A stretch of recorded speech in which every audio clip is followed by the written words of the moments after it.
Bonjour, pour cette fois-ci, nous allons voir ce qu'on appelle les caractères spéciaux dans Word. Comme pour approfondir la leçon sur les puces, nous allons apprendre à insérer des symboles ou bien des caractères un peu plus bizarres ou bien un peu plus extraordinaires. Tout cela se fait ainsi. Dans votre document, là où vous voulez insérer d'abord, mettez le curseur là où vous voulez que le caractère soit inséré ou bien là où vous voulez que les symboles soient insérés. Allez à l'onglet Insertion. Il y a symbole, vous cliquez sur le mot ou bien sur le signe si vous avez ça.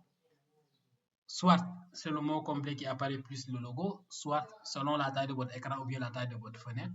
Vous pouvez voir que les options sont automatiquement changées ou bien adaptées. Regarde, je prends juste un exemple. Si la taille change, ça c'est valable pour l'ensemble des onglets de Word.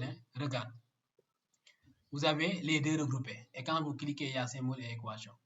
Alors que si j'agrandis, il y a le groupe symbole et je clique sur symbole, je prends autre caractère. Si le caractère dont j'ai besoin ne figure pas sur cette liste de caractères dernièrement utilisés, je clique sur autre symbole.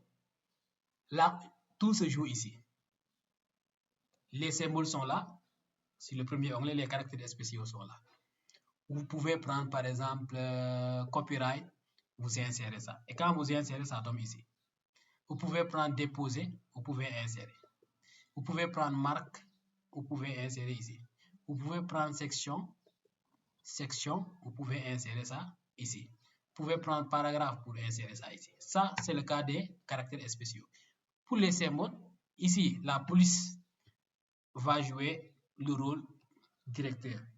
Il va guider tout. Quand je change wingdings ou non, regarde, les caractères vont changer et devoir choisir parmi les caractères affichés. Nous avons l'habitude de wingdings. C'est là où on trouve le mail, par exemple. C'est là où on trouve le caractère. À chaque fois, vous sélectionnez d'abord et vous cliquez sur insérer. Vous sélectionnez, vous cliquez sur insérer. Vous sélectionnez, vous cliquez sur insérer. Jusqu'à la fin. Ensuite, on peut dire fermer. J'ai inséré tous les caractères dont j'ai besoin. Si le caractère n'est même pas à sa place, je peux sélectionner le caractère en question. Si c'est un seul caractère, je shift plus la flèche vers le caractère, je coupe, j'amène ici, je colle. Pour copier-coller, je répète. Après avoir copié ou coupé, je me positionne où est-ce que je veux mettre ça. Ensuite, je n'ai collé.